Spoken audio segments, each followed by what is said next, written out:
바야흐로 지금의 사회는 탓하기를 좋아하는 사회라고 이야기를 합니다.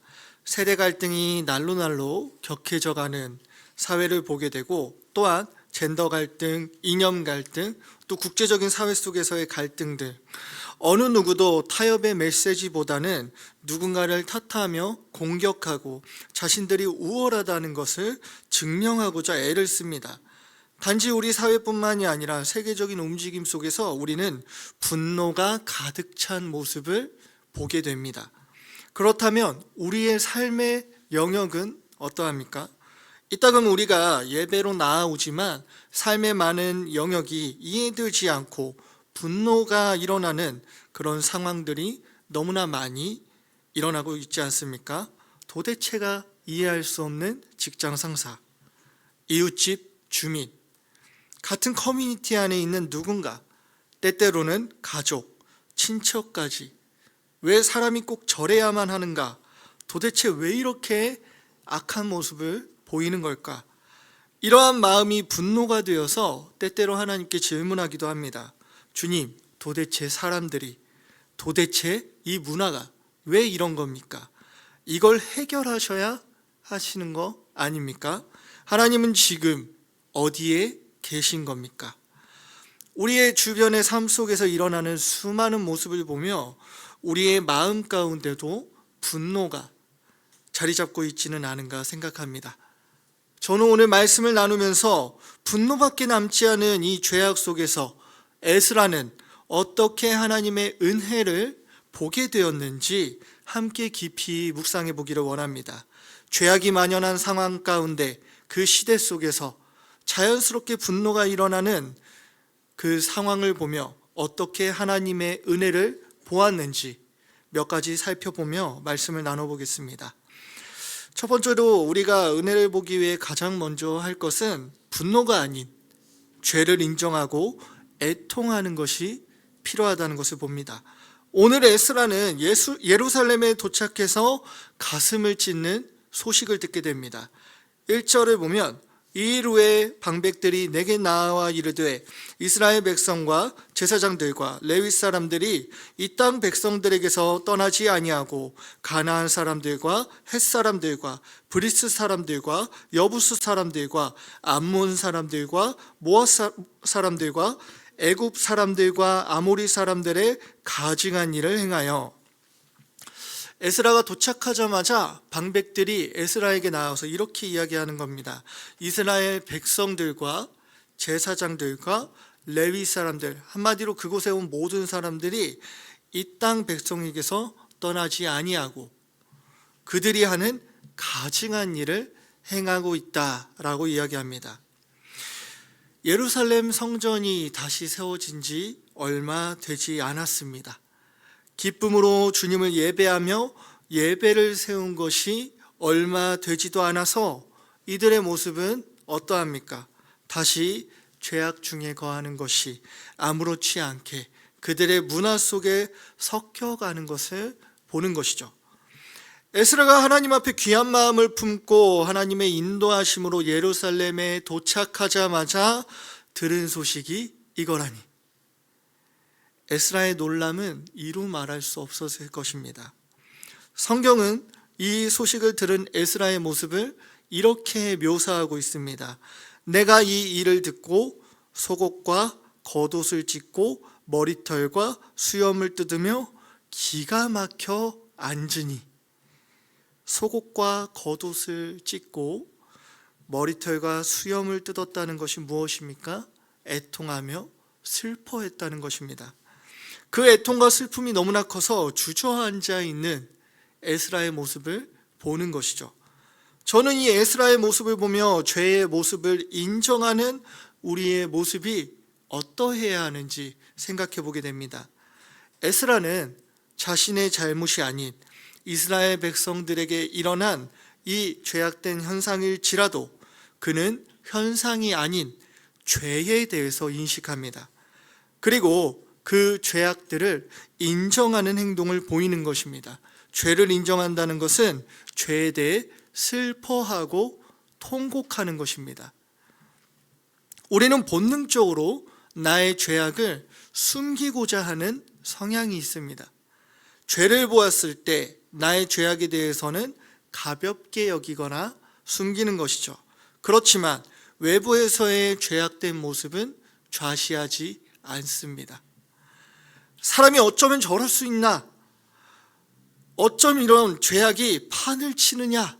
라고 분노하지만 그 죄악들을 보며 우리는 애통하거나 슬퍼하지는 않습니다.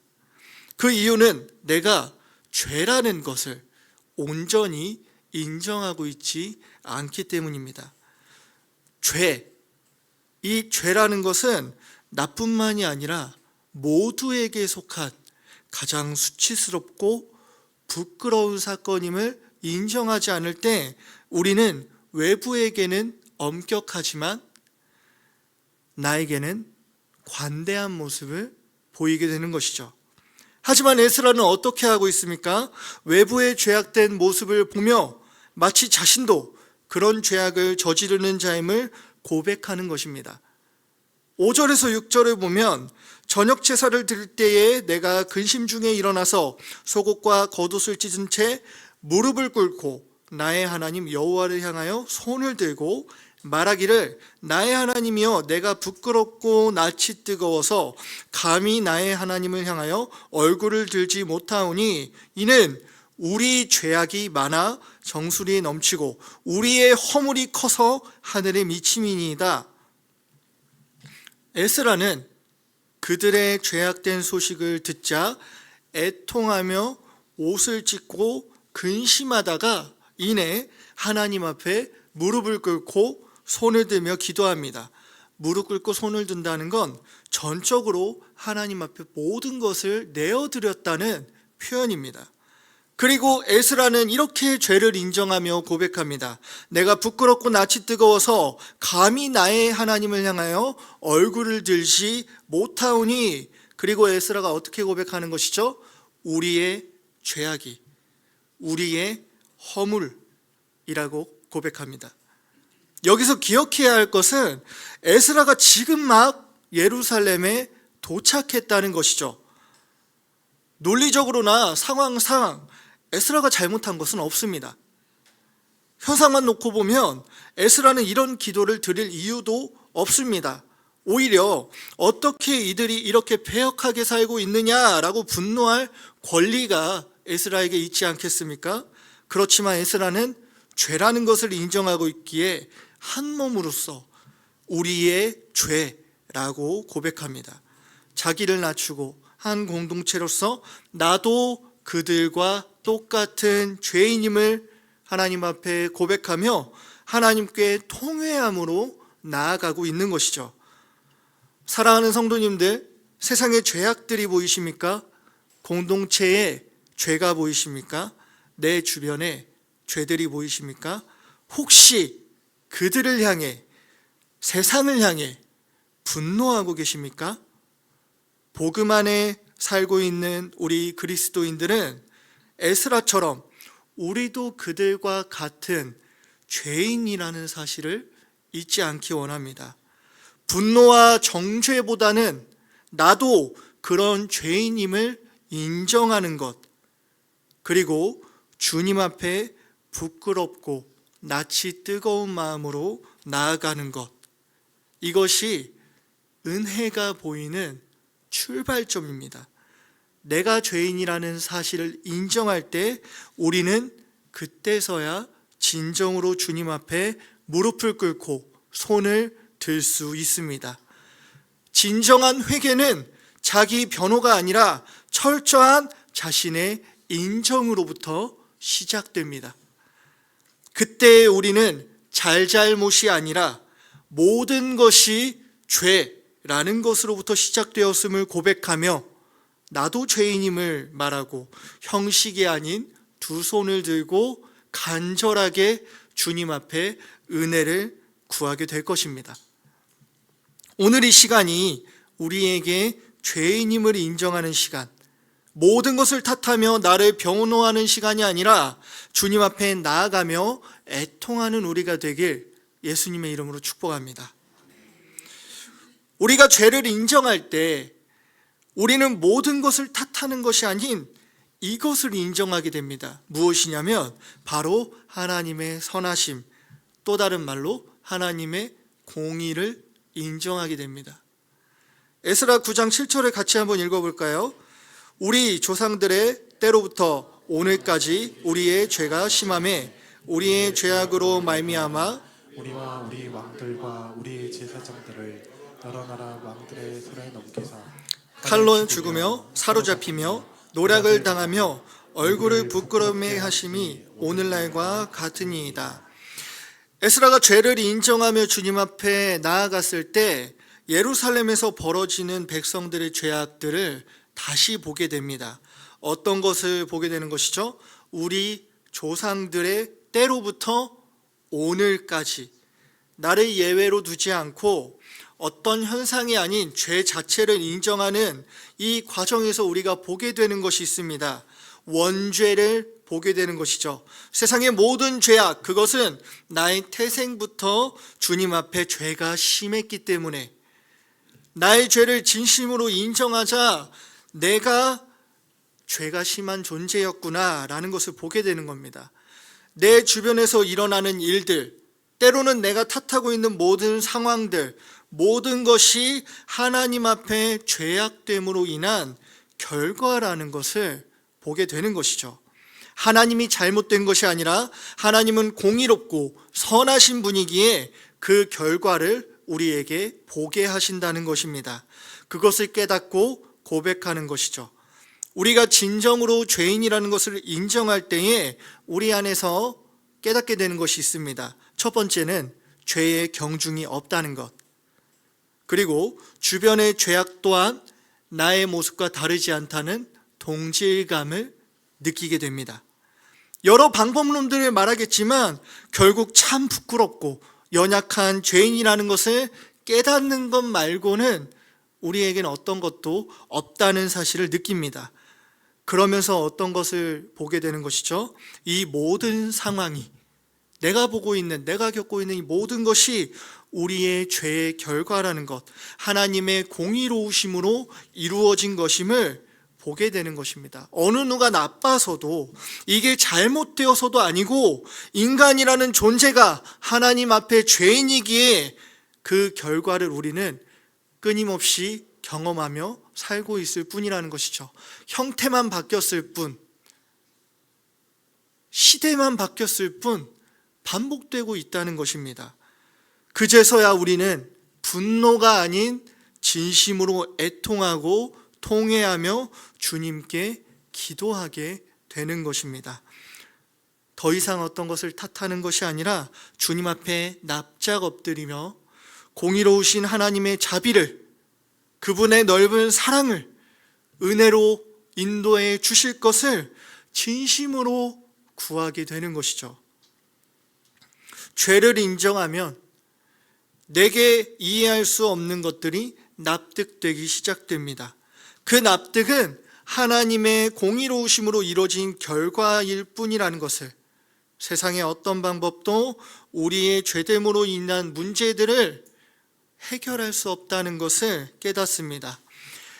에스라는 진심으로 죄를 인정하고 주님의 공의로움을 고백합니다. 그렇게 주님 앞에 나아갈 때 에스라가 발견하게 된 것이 어떤 것이죠? 8절에서 9절을 보면 이제 우리 하나님 여호와께서 우리에게 잠시 동안 은혜를 베푸사 얼마를 남겨두어 피하게 하신 우리를 그 거룩한 처소에 박힌 못과 같게 하시고 우리 하나님이 우리 눈을 밝히사 우리가 종로로 타는 중에서 조금 소생하게 하셨나이다. 9절에는 또 이렇게 표현합니다. 우리가 비록 노예가 되었사오나 우리 하나님이 우리를 그 종살이하는 중에 무엇한다고요? 버려두지 아니하시고 바사왕들 앞에서 우리를 불쌍히 여김을 입고 소생하여, 그리고 무엇이죠? 우리 하나님의 성전을 세우게 하시고 무너진 것을 수리하게 하시고, 그리고 유다와 예루살렘에서 우리에게 울타리를 주셨나이다. 하나님께서는 그렇게 죄악이 만연하고 그 결과로 고통스러운 삶의 여정을 살아가는 과정 속에서도 순간 은혜를 베푸시는 분임을 발견하게 되는 것입니다. 이렇게 죄악된 모습임에도 하나님은 은혜를 베푸셔서 성전을 세우시고 예배를 세우시는 것을 보게 되는 것이죠.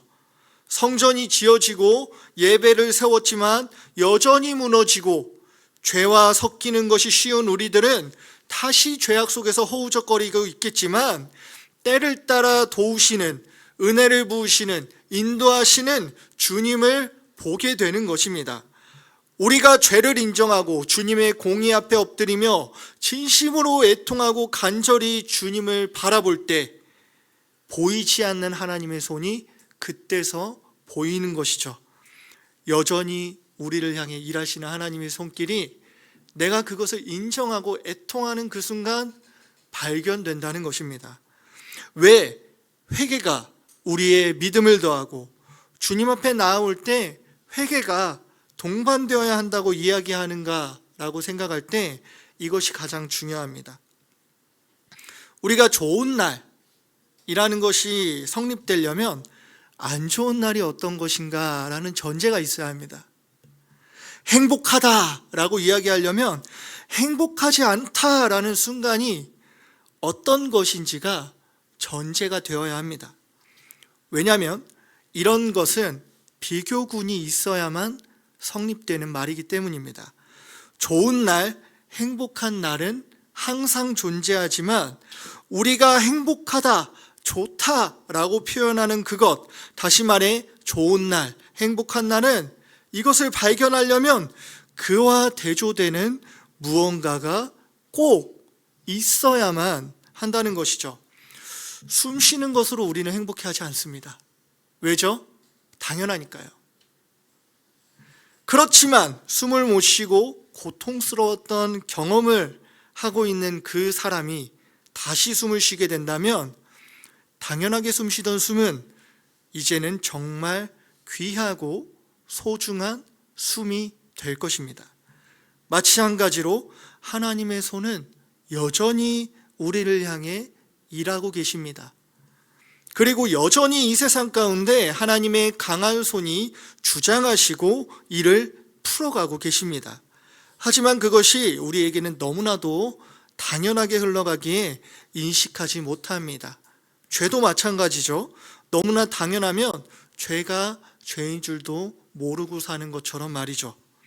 하지만 우리가 우리의 죄를 인정하고 하나님의 공의로움을 보게 되면 내가 이렇게 수치스럽고 부끄러운 존재라는 것을 알게 되고, 세상이 잘못된 것이 아니라 하나님이 일하시지 않는 것이 아니라 죄라는 것을 인정하지 못했기에 나에게 분노밖에 안 남았구나 라는 것을 알게 됩니다. 그러면 이런 죄인을 사랑하사 여전히 일하고 계시는 주님의 손길들이 대조되며 보이게 되는 것이죠. 당연했던 은혜가 비로소 뚜렷하게 보이는 것입니다. 은혜가 보이기 시작하면 더 이상 세상을 탓하지도 나를 탓하지도 하나님을 탓하지도 않습니다. 그저 그 은혜에 감사하며 다시 나아가는 것이죠. 바라기는 우리가 죄라는 것을 인정하는 것이 커지면 커질수록 주님의 은혜를 더욱더 크게 발견하는 우리가 되기를 예수님의 이름으로 축복합니다. 사랑하는 성도님들, 말씀을 정리하려고 합니다. 현 시대는 갈등과 혼란이 팽배한 시대입니다. 또한 나의 주변에도 어쩜 이럴 수 있을까 싶은 일들이 많이 일어나는 것을 보게 됩니다. 그러나 한 가지를 기억하기 원합니다.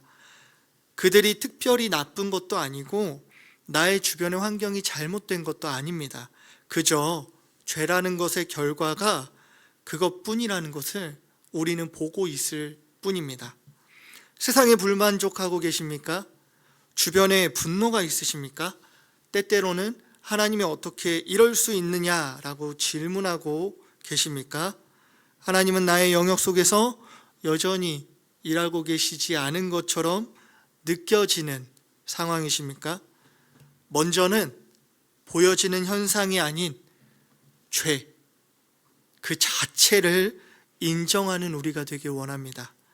태생적으로 죄성을 가진 인간은 아무리 좋은 방법도 어떤 획기적인 기획도 죄로 인해서 파괴적인 결과로 갈 수밖에 없습니다.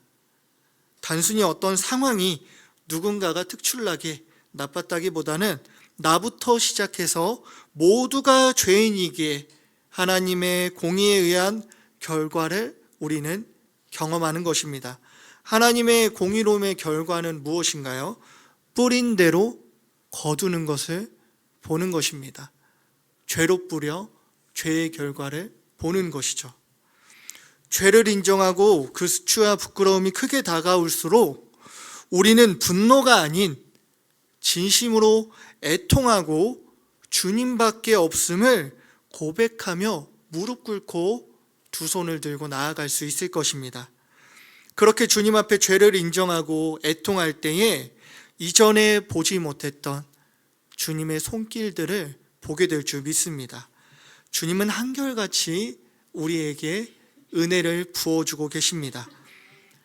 어떤 상황에 좌지우지되지 않기 원합니다. 어떤 말들에, 어떤 사람에 좌지우지되지 않기 원합니다. 주님은 여전히 우리에게 가장 좋은 것으로, 가장 강한 손으로 이끌고 계십니다. 우리의 죄에 대한 인식이 커지면 커질수록 주님의 은혜 또한 배가 되어서 보이게 될 줄 믿습니다.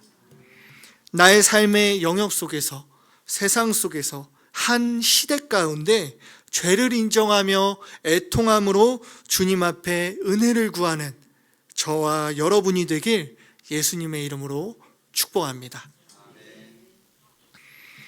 우리 이 시간 주님 앞에 은혜를 구하며 함께 찬양하기 원합니다.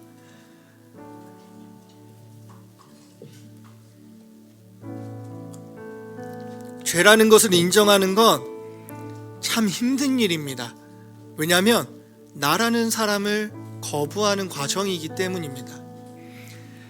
이 찬양의 고백은 그런 의미에서 나의 마음을 주님 앞에 고백하는 고백인 것 같습니다. 주여, 우리는 연약합니다.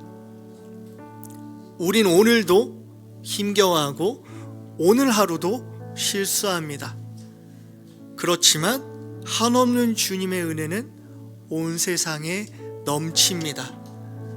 우리의 이 마음의 고백이 우리 죄악된 모습에 대한 애통을 담아 주님 앞에 올려지기 원합니다.